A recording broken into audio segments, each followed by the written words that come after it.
నేను ఒకటే చెప్తా, కలియుగంలో పుట్టినందుకు మనం డెత్ బెడ్ మీద ఉన్నప్పుడు అనుకోకుండా అది లాస్ట్లో కావచ్చు, మధ్యలో కావచ్చు, డెత్ బెడ్లో ఉన్నప్పుడు ఎవడన్నా వచ్చి మన దగ్గరకు వచ్చి ఏమన్నా కోరికలు మిగిలిపోయాయని అడిగాడు. ఆలోచించాలి, అది నా ఆన్సర్. ఓకే, ఇంకేముంది నా కోరికలు తీరడానికి అంటే టక్కున చెప్పొద్దు, ఓకే, ఆలోచించగలగాలి. సరే, అది అందరికీ వర్తిస్తుంది. కానీ అందరికీ ఎందుకు బ్రాహ్మణ సామాజిక వర్గంలో అంటే ఇలాంటి గురువులకి ఇవన్నీ కూడా అలంకరణలు, అందాలు, గాగుల్స్ పెట్టుకోవాలి, నేను అందంగా ఉండాలి, అవి అవసరం అంటారా? అసలు దానికి చాలా ఒక సామెత ఉంది, ఒక సేయింగ్ ఉంది, పెద్ద సేయింగ్. ఓకే, అలంకారో ప్రియ విష్ణు. ఓకే, తిరుమల వెంకటేశ్వర స్వామి కంటే గొప్పవాళ్ళం ఎప్పుడు మనం కాదు. సో ఆయనకున్న అలంకరణలు, ఆయనకున్న సుగంధ ద్రవ్యాలు, పునుగుపిల్లి తైలము, ఆయనకు పెట్టేటువంటి సుగంధ ద్రవ్యాల ముందు కంపేర్ చేస్తే మనము అసలు దేనికి మనం పనికిరాం. ఓకే, సో ఆయనకు అలంకార ప్రియో విష్ణు. సో ఆయన ముందర నేను ఎంత ఆయన్ని ఫాలో అయ్యే మనిషిగా నేను ఒకటే, నేను మహా అంటే నేను నాకంటూ ఒక సపరేట్ గెటప్, ఒక లుంగి, ఒక అంగి, ప్లస్ మనకి ఇంకేముంది, నాకు పర్ఫ్యూమ్లు అంటే పిచ్చి, మీకు తెలుసు. సో అంతకంటే ఇప్పుడు ఈ మధ్యన మరి ఇంకొత్తగా మొదలైంది ఏంటంటే కళ్ళద్దాలు ఒకటి, షేడ్స్ ఒకటి పిచ్చి. ఏ బ్రాండ్ వాడుతున్నారు? చాలా ఉన్నాయి. చాలా ఉన్నాయి. అంటే జనరల్గా ఏమవుతుంది, ఇప్పుడు మనం ఆస్ట్రేలియాకి పోయినాము, ఎవరో మన క్లయింట్ మనకు బాగా ఇష్టపడే స్వామి మీకోసం తీసి పెట్టినామని చెప్పిస్తారు. మొన్న ఎవరో ఎల్వి అని ఒక బ్రాండ్ ఉంటుంది, టాప్ బ్రాండ్ అంట, ఆ బ్రాండ్ కూడా తెలియదు నాకు. సో ఆ బ్రాండ్ కళ్ళద్దాలు ఇచ్చారు మన ఆస్ట్రేలియాలో. ఓకే, సో అట్లా మనం కలెక్షన్ ఇచ్చినప్పుడు అన్ని పర్ఫ్యూమ్ కూడా అంతే, ఇచ్చిన పర్ఫ్యూమ్లన్నీ దాచిపెట్టుకొని రోజు ఒక పర్ఫ్యూమ్ కొట్టడం. అంటే బాగా, అంటే జనరల్గా శుక్రుడు ఎవరికైతే ఉచ్చలో ఉంటాడో వాళ్ళకు ఇది కొద్దిగా ఎక్కువ ఉంటుంది. సో నాకు శుక్రుడు ఉచ్చ, సో అందుకని కొద్దిగా డ్రెస్సింగ్ సెన్స్, రెండోది పర్ఫ్యూమ్స్, ఇవి కొద్దిగా నాకు. మిమ్మల్ని చూసి మీ సామాజిక వర్గీయులంతా కూడా ఈర్ష్యపడుతున్నారు. ఇది నా వ్యక్తిగతమైనటువంటి వ్యవహారం. ఇప్పుడు చాలామంది మన రీసెంట్గా నేను కొన్ని కామెంట్లో చెప్పినప్పుడు, నేను ఇట్లా మద్యము, మాంసం వాటి గురించి మాట్లాడినప్పుడు కొంతమంది ఫీల్ అయితే నేను అన్నాను, ఇది వ్యక్తిగతమైనటువంటిది. ఇప్పుడు మీరు నా గురించి తెలుసుకోవాలంటే ఫస్ట్ కామాఖ్యకి వెళ్ళండి, కామాఖ్యకి వెళ్తే తెలుస్తుంది. అంతేగాని కామాఖ్యకి వెళ్ళకుండా నన్ను విమర్శిస్తే తప్పు అది. సో మీరేమో ఓపెన్ గారు, నేను ఓపెన్ అవుతాను, నాకు మీకు తేడా అదే. ఎందుకలా ఏమన్నా కాంట్రవర్సీ చేసుకోవడము? కాంట్రవర్సీ లేదు, పబ్లిసిటీ స్టంట్ కాదు. నేను బాగా నమ్మింది ఏంటంటే, నేను కొన్ని విషయాల్లో చాలా క్లియర్గా ఉంటా. అంటే జనాలు మనల్ని బట్టలు ఇప్పకముందే మనం ఇప్పేసుకుంటే టెన్షన్ ఉండదు. సో నేను బాగా నమ్మిన ఇది, జనాలు బట్టలు ఇప్పకముందే మీ బట్టలు నేను ఇప్పేసుకుంటాను. సో నాకు అంటే వేరే వాడికి నేను అవకాశం ఇయ్య. అంటే ఒక సేయింగ్ కూడా ఉంది, మన ఫ్లాస్ మనం చెప్పుకున్నప్పుడు అవతలోడికి ఏం ఫ్లాస్ దొరకమంట మన గురించి. గతంలో ట్రై చేశారు కదా మీ బట్టలు ఇప్పడానికి, అందుకని అది వాళ్ళు నేర్పించారు నాకు.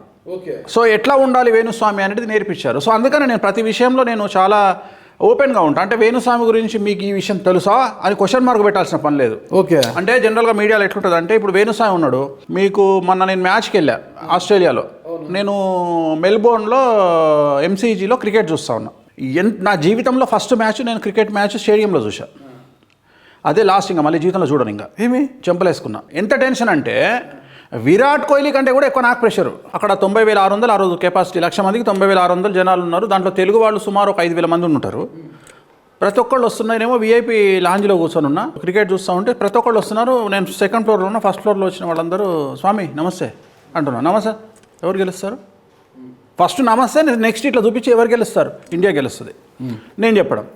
ఇది అయిపోయింది. అభిమానంతో చెప్పారా? జాతకంతో చెప్పా. జాతకం ఎవరి జాతకం? 11 మంది ప్లేయర్స్ కదా. విరాట్ కోహ్లీ జాతకంతో చెప్పా. ఎవరైనా ఒకళ్ళు, మన 11 మందిలో ఎవడైనా అదృష్టవంతుడు ఉంటే మ్యాచ్ గెలుస్తుంది, ఎవడైనా నష్టజాతకుడు ఉంటే పోతుంది. సో నేను నష్టజాతకుడు లేడు ఆ రోజు. ఎవరు ఆ రోజు నష్టజాతకుడు లేడు. అది ఓన్లీ అది క్రికెట్. ఆ రోజు match India Pakistan match cricket ఆడడం వల్ల గెలిచిన మ్యాచ్ కాదు, ఓన్లీ వెంకటేశ్వర స్వామి వారు గెలిపించిన మ్యాచ్ అది ఇండియాను. ఎందుకని అంటే వారి కష్టం ఏం లేదా? వారి కష్టం ఏం లేదు, ప్లేయర్స్ కష్టం లేదు. మీరు కావాలంటే మళ్ళీ ఆ లాస్ట్ 17 balls 3 overs మీరు చూసుకోండి, నేను అన్న మాటను మీరు కూడా జడ్జి చేస్తారు. ఎందుకంటే ఆ వైడ్ లేయడం కానీ, అప్పుడు వైడ్ లేసింది పాకిస్తాన్ వాళ్ళు కదా, మనోళ్ళు కొట్టింది ఏముంది. ఇప్పుడు 8 balls 28 runs. ఆ టైంలో కూడా నన్ను జనాలు వచ్చి అడిగారు, స్వామి ఏంది పరిస్థితి, ఎవరు గెలుస్తారని. అప్పుడు కూడా ఇండియా గెలుస్తుందని చెప్తున్నాను నేను. ఎందుకు అంత కాన్ఫిడెన్స్? నా పక్కన ఉన్న వాళ్ళు పిచ్చిలేసింది, నన్ను డైరెక్ట్గా పిచ్చిలేసింది వీడికి. నేను కూడా అదే అనుకుంటున్నా. ఎస్, పిచ్చిలేసింది వీడికి. అంటే నేను అక్కడ ఉన్న వాళ్ళందరూ -3 degrees రాత్రి 11ంటికి ఒక్కొక్కళ్ళు మందు తాగినా ఎవరికి ఎక్కట్లే. అంటే జనరల్గా ఇండియా కాదు కాబట్టి అక్కడ లిక్కర్ కూడా పర్మిషన్ ఉంటుంది కాబట్టి తాగుతూ మ్యాచ్ చూస్తూ ఉన్నారు. నేనేమో ఇట్లా ఇట్లనే పెట్టుకొని ఇట్లా సీరియస్ చూస్తున్నా, ఎవరు డిస్టర్బ్ చేయకండి, నాకు -3లో చెమటలు కారుతున్నాయి టెన్షన్కి. అసలు ఒక్కొక్క బాల్ ఎక్కడికి వెళ్తుంది, 8 బాళ్ళు 28 రన్ల మ్యాచ్ ఏ రకంగా వెళ్తుంది, ఒకవైపేమో పాకిస్తాన్ వాళ్ళ హడావిడి తట్టుకోలేకపోతున్నాం స్టేడియంలో. అంటే ఇండియన్స్ అందరూ కళ్ళలో నీళ్లు ఉన్నాయి, పాకిస్తాన్ వాళ్ళు ఏమో రెచ్చగొడుతున్నారు మనల్ని. అంటే మేము గెలుస్తున్నామని తొడలు కొడుతున్నారు. నేనన్నా మీరు కొట్టండి తొడలు, ఇంకో 2 బాల్ అయితే మీ తొడలన్నీ పుండైతాయి, ఆగండి మీరని నేను అనుకుంటున్నాను. కరెక్ట్గా ఒక్కొక్క బాల్కి మారిపోతూ ఉంది. అంటే లాస్ట్ బాల్ వరకు డెసిషన్ మేకింగ్ అనేది నాకు తెలిసి ప్రపంచ చరిత్రలో అలాంటి క్రికెట్ మ్యాచ్ ఇంకా మళ్ళీ మనం చూడలేము. కానీ నా అదృష్టం ఏంటంటే అలాంటి ఒక మ్యాచ్ నేను స్టేడియంలో లైవ్లో కూర్చొని చూసి, అది కూడా నేను చూసింది ఎలా చూశానంటే, నేను కూర్చున్న సూట్ ఎట్లా ఉంది అంటే కరెక్ట్గా ఇక్కడ నుండి బౌలింగ్, ఇక్కడ నుండి బ్యాటింగ్, అంటే అడ్డంగా క్రికెట్ ఫ్రేము, నేను ఇక్కడ సెంటర్లో ఉన్నా, క్లియర్గా కనిపిస్తుంది. ఎంత టెన్షన్ అంటే గెలిచిన తర్వాత బయటకు వచ్చిన తర్వాత అందరూ నాకు కంగ్రాట్స్ చెప్పడం. అంటే నేను అనుకున్నా విరాట్ కోహ్లీ కదరా గెలిపించింది, వెంకటేశ్వర స్వామి కదా గెలిపించింది, నాకు ఇస్తున్నారంటే జీవితంలో ఇంకొకసారి మ్యాచ్ చూడొద్దని ఆయన ఈ టెన్షన్కు. ఇంత టెన్షన్ ఏంది అంటే అప్పుడు. కానీ ఆ రోజు నేను ఒక విషయం తెలుసుకున్నాను. సో మనం చిన్న వాటికి టెన్షన్లు పడతాం, చిన్న సమస్యకు టెన్షన్ పడతాం. కానీ జీవితంలో ఆ రోజు మ్యాచ్ చూసిన తర్వాత నేను ఒకటి అర్థం చేసుకున్నా. లాస్ట్ బాల్ అశ్విన్ కొట్టాడు. సో అశ్విన్ ఏమనుకున్నాడంటే బయటకు వచ్చి ఇంటర్వ్యూలో చెప్పింది ఏంటంటే, ఒకవేళ నేను ఈ బాల్ ఆడలేకపోతే నేను రిటైర్మెంట్ ప్రకటిద్దాం అనుకున్నానంట స్టేడియంలో ఆ రోజు. అంటే నాకు అనిపించింది, మనము పనికి మాలిన చిన్న సమస్యలకి కొంపలు మునిగినట్టు మనం ఫీల్ అయితే వ్యక్తిగతంగా, భారతదేశాన్ని ప్రాతినిధ్యం వహిస్తున్నటువంటి ఒక విరాట్ కోహ్లీ, ఒక గంభీరు, లేకపోతే ఒక క్రికెట్ స్టార్స్ అందరూ స్టేడియంలో 1,00,000 మంది ప్రేక్షకుల సమక్షంలో కొన్ని వందల కోట్ల మంది టీవీలో చూస్తుండగా క్రికెట్ ఆడుతున్నారు అంటే వాళ్ళు ఎంత ప్రెషర్గా ఫీల్ అవుతారు. సో నాకు ఒక రియలైజేషన్ కలిగింది జీవితంలో. సో వీళ్ళని మనం ఇన్స్పిరేషన్గా తీసుకోవాలి. అంటే ఒక విరాట్ కోహ్లీని, వీళ్ళను మనము హార్దిక్ పాండ్యాను, ఇలాంటి వాళ్ళని ఇన్స్పిరేషన్గా తీసుకొని మనం జీవితాన్ని ముందుకు తీసుకెళ్ళాలి. సో ఖచ్చితంగా జీవితంలో టెన్షన్ పడొద్దు అని మరొకసారి నాకు నేను బూస్టింగ్ ఇచ్చుకున్నా. ఒక లెసన్ అనమాట, ఒక లెసన్. ఎందుకంటే అసలు ఏంటి ఆ బాల్ వాడు లాస్ట్కి వచ్చి అశ్విన్ అట్లా కొడితే అది 4 పోగానే ఇండియా విన్ను. అంటే ఆ బాల్ ముందు బాల్ సేమ్ వేస్తే కూడా వైడ్ పోయింది, అది అశ్విన్ దాన్ని ఆడకుండా వదిలేశాడు. ఒకవేళ దాన్ని ఏమాత్రం టచ్ చేసినా ఇండియా ఓడిపోయేది. నేను అదే చెప్తున్నా. అంటే ఇదంతా ఎవరో దగ్గరుండి, అదేదో అతడు సినిమాలో డైలాగ్ ఉంటుంది, ఒక మొక్కకు అంటు కట్టినట్టుగా, ఒక గోడను కట్టినట్టుగా కావాలని ఇండియా విన్ అవ్వడానికి ఆ వెంకటేశ్వర స్వామి దయ అనుకోవాలి ఆ రోజు.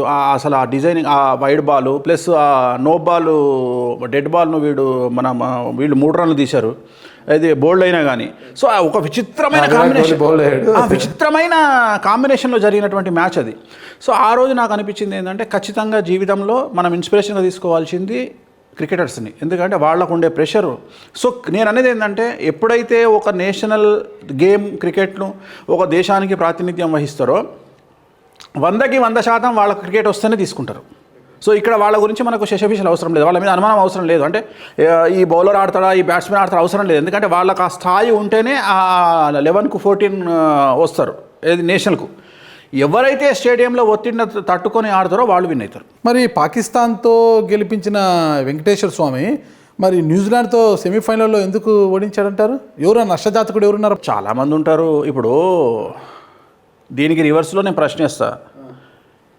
ఇదే ఈ పాకిస్తాన్ ఇండియా మ్యాచ్ ఓడిపోతే మీరు ఫీల్ అయ్యేవాళ్ళ, లేకపోతే సెమీఫైనల్ ఓడిపోయినందుకు ఫీల్ అయ్యారా? పాకిస్తాన్తో ఓడిపోతే ఇక అయిపోయింది. అందుకని ఏది ముఖ్యమో అది గెలిపించండి వెంకటేశ్వర స్వామి, అయిపోయింది. భారతదేశ జనాలు దేనికోసం అయితే బాధపడతారో ఆ బాధ లేకుండా చేసి పాకిస్తాన్తో గెలిస్తే కప్పు కొట్టినట్లనే, ఇంకా చాలు, మనకు అవసరం లేదు. నేను అనేది అది ఏంటంటే కప్పు కాదు, ఇంకా దానికంటే ఎక్కువ. సో అయిపోయింది. సో మనకి ఏదైతే అంటే నేను ఒక విషయం చెప్తా. దేవుడు వెంకటేశ్వర స్వామి ఇవ్వాలనుకుంటే భయంకరంగా ఇస్తాడు. ఎట్ ది సేమ్ టైం శని తీసుకోవాలనుకుంటే భయంకరంగా తీసుకుంటాడు. శని ఏలినాటి శని వచ్చినప్పుడు జనరల్గా అందరూ చాలామంది భయపడతా ఉంటారు, మాకు ఏలినాటి శని వచ్చిందని. కానీ ఏలినాటి శనిలో మనకు లెసన్స్ నేర్పిస్తాడు. ఏలినాటి శని అనేది ఒక కాలేజీ లాంటిది. మామూలుగా మనకున్న కాలేజీలన్నీ కూడా 2 ఏళ్ళు 4 ఏళ్ళు అలా ఉంటాయి. MBBS అయితే, PG అయితే 5 ఏళ్ళు, లేదా MBBS అయితే 5 ఏళ్ళు. కానీ 7.5 సంవత్సరాలు ఉంటుంది ఏలినాటి శని అనే కాలేజ్. ఈ కాలేజీలో మనకు బుద్ధి నేర్పిస్తాడు. మన వాళ్ళు ఎవరు, దొంగలెవరు, దొరలెవరు, మనకు సపోర్ట్ చేసేవాడెవడు, మనకు వెన్నుపోటు పొడిచేవాడెవడు, మన దగ్గర డబ్బు లేకుంటే మన జనాలు ఎట్లా చూస్తారు, ఇవన్నీ కూడా 7.5 సంవత్సరాలలో మనకు శని నేర్పిస్తాడు. సో ఇచ్చేటప్పుడు కూడా వెంకటేశ్వర స్వామి అయితే ఇచ్చేటప్పుడు ఆ లెవెల్లో ఇస్తాడు. శని అయితే తీసుకునేటప్పుడు కూడా అంటే మనకి ఏదైతే ముఖ్యమో జీవితంలో దాన్ని తీసుకుంటాడు. అట్లనే వెంకటేశ్వర స్వామి మనకు పాకిస్తాన్ ఇండియా మ్యాచ్ గెలిపియాలి కాబట్టి దానివల్ల మనం ఆనందం పొందుతాం కాబట్టి అది ఇచ్చాడు. మనం లైట్ తీసుకునే మ్యాచ్ని పోగొట్టాడు. ఓకే, చాలా కరెక్ట్ చెప్పారు. నాకు ఒకటి అర్థం కాదు, వేణుస్వామి గారు ఈ మధ్యన ఇంగ్లీష్ బాగా నేర్చుకున్నట్టున్నారు. ఫారెన్ వెళ్తే కొద్దిగా నేర్చుకోవాలి కదా. ఇప్పుడు మన ఏమైంది, నేను ఆస్ట్రేలియా వెళ్ళిన. ఆస్ట్రేలియా వెళ్తే అక్కడ ఉండేవాళ్ళు సో ఇక్కడ నుండి కొంతమంది మనకు ఏం చేశారంటే స్వామి వచ్చేటప్పుడు మా బ్యాగ్ తీసుకురండి అన్నారు. తీసుకొని వచ్చి దాంట్లో వాళ్ళు ఏం చేశారంటే ఇక్కడ నుంచి చెప్పిన వాళ్ళు నా క్లయింట్స్ అక్కడ నా ఫాలోవర్స్ ఉంటారు కదా. సో వాళ్ళు ఒక బ్యాగ్ తీసుకురండి స్వామి మాది, ఎందుకంటే నేను బిజినెస్ క్లాస్లో పోతున్నా కాబట్టి నాకు దగ్గర ఒక 50 కిలోల లగేజ్ వచ్చింది, ఎక్కువ లగేజ్ నా దగ్గరే ఉన్నాయి. నా దోతులు అన్నీ కలిపితే నాకు 15-20 కిలోలు కూడా లేదు. మిగిలిన 30 కేజీలు ఏం చేశారు వాళ్ళు, దాంట్లో అన్ని బిస్కెట్స్ కొన్ని ఐటమ్స్ అన్ని పెట్టి పంపిస్తే తీసుకెళ్తున్నా. కరెక్ట్గా ఎయిర్పోర్ట్లో ఆస్ట్రేలియాలో దిగిన తర్వాత నేను అన్నిటికీ నో నో నో అని టిక్కు పెట్టిన. వాళ్ళు ఏం చెప్పారు, దాంట్లో ఏంటి మీరు ఏమన్నా పచ్చళ్ళు తెస్తున్నారా అవి తెస్తున్నారా అన్నీ నో నో అని పెడితే ఆమె ఇట్లా చూసింది ఇమిగ్రేషన్లో, చూసి ఈడేదో తేడాగాడున్నాడు, ఈడు అన్ని తప్పులు పెట్టినట్టు అని చెప్పేసి నువ్వు వేరే లైన్లోకి పో అని పంపించింది. నేను వెళ్ళి లగేజ్ తీసుకొని వెళ్ళగానే కుక్ వచ్చింది, ఆ డాగ్ సెక్యూరిటీ డాగ్ వచ్చి 3 ప్రదర్శనలు చేసింది నా చుట్టూ, చేసి నా బ్యాగ్ మీద తలకి కాలు పెట్టి కూర్చుంది. అంతే. ఇప్పుడు మనం చెప్పేది వాడికి అర్థం కావాలంటే కొద్దిగా గొప్ప మనకు వచ్చిన ఇంగ్లీష్ నేర్చుకోవాలి. నాకు ఇంగ్లీష్ అర్థమవుతుంది విపరీతంగా, ఎందుకంటే క్రికెట్ చూసేవాడిని కాబట్టి, కానీ మాట్లాడలేను. ఓకే, హిందీ అలా హైదరాబాద్ కాబట్టి హిందీ విపరీతంగా మాట్లాడతా, కానీ ఇంగ్లీష్ రాదు. ఇంకా మేనేజ్ చేయడానికి నేర్చుకున్నా. అంటే ఇప్పుడు వేరే దేశానికి పోయినప్పుడు కొద్దిగా గొప్ప మేనేజ్ చేస్తే ఎస్సును ఏదో అవతలకు మనం చెప్పగలిగింది కమ్యూనికేట్ చేస్తే బాగుంటుందనే ఉద్దేశంతో కొద్దిగా నేర్చుకుంటున్నా. సో దానివల్ల ఆ ఇంట్రెస్ట్, ఎందుకంటే ఇప్పుడు ఒంటరికి వెళ్తాము, ఎవరో మనకు తెలిసిన అరే నువ్వు మాట్లాడరా బాబు అంటాము, కానీ ఎవరు లేనప్పుడు ఏం మనమే మాట్లాడుకోవాలి కాబట్టి ఇమిగ్రేషన్లలో ఇంకెక్కడనో టికెట్ దగ్గరనో మాట్లాడుకోవాలి కాబట్టి కొద్దిగా ఇంగ్లీష్ ట్రై చేయడానికి ప్రయత్నం చేస్తాం. మరి ఇట్లా ట్రైన్ చేస్తూ కొద్దిగా అంతో ఇంతో మాట్లాడుతూ ఇట్లా మేనేజ్ చేయడానికి మాట్లాడే మీరు ఇంగ్లాండ్ క్రికెటర్ సోదీకి ఎలా జాతకం చెప్పారు అసలుకి? ఇండియా బ్యాక్గ్రౌండ్ ఉన్నటువంటి మనిషి తెలుసు. సో అందువల్ల ఏంటంటే నేను హిందీలో చెప్పిన, నాకు చాలా ఈజీ అయింది. హిందీలో జాతకం హిందీ బాగా వస్తుంది, ఆయనకి ఫుల్ మాట్లాడతాడు హిందీ. అసలు నేను షాక్ అయినా, హిందీ చాలా బాగా మాట్లాడింది కాబట్టి నేను కూడా వేరే వాళ్ళతో కూడా అయితే వేరే వాళ్ళకు కూడా చెప్పిన. కానీ ఏం చేసిందంటే అక్కడ నేను చెప్పింది ఈయన హిందీలో ఈయన ఇంగ్లీష్లో వాళ్ళకు చెప్తా ఉన్నాడు, కన్వే చేశారు. న్యూజిలాండ్ క్రికెటర్స్కు ఇంకొక 3 ఏమో చెప్పిన, వాళ్ళు ఎవరో నాకు ఐడియా లేదు, అంటే అంత పెద్ద పేర్లు గుర్తుండవు, ఫోటోలు దిగిన బట్ పేరు. కాకపోతే ఏంటంటే వీడియో పర్మిషన్ అనేది జనరల్గా ఇవ్వరు. అయితే అక్కడ ఏం జరిగింది అంటే లెహంగా హోటల్ అని ఆస్ట్రేలియాలో మెల్బోర్న్లో నేనున్న హోటల్లోనే వాళ్ళు కూడా ఉన్నారు. సో అందువల్ల ఏంటంటే ప్రతిరోజు మార్నింగ్ బ్రేక్ఫాస్ట్కి వేణుస్వామి చాలా కాస్ట్లీ స్వామి. ఇప్పుడు ఉదాహరణ నేను మీ ఊరికి వస్తున్నా అనంతపూర్, ఫోన్ కొట్టా, స్వామి మీరు వచ్చేయండి నేను ఉన్నా కదా అంటారు. ఖచ్చితంగా. అట్లనే ఆస్ట్రేలియాలో కూడా ఫోన్ కొట్టగానే నేను ఉన్నగా స్వామి మీరు వచ్చేయండి అంటారు.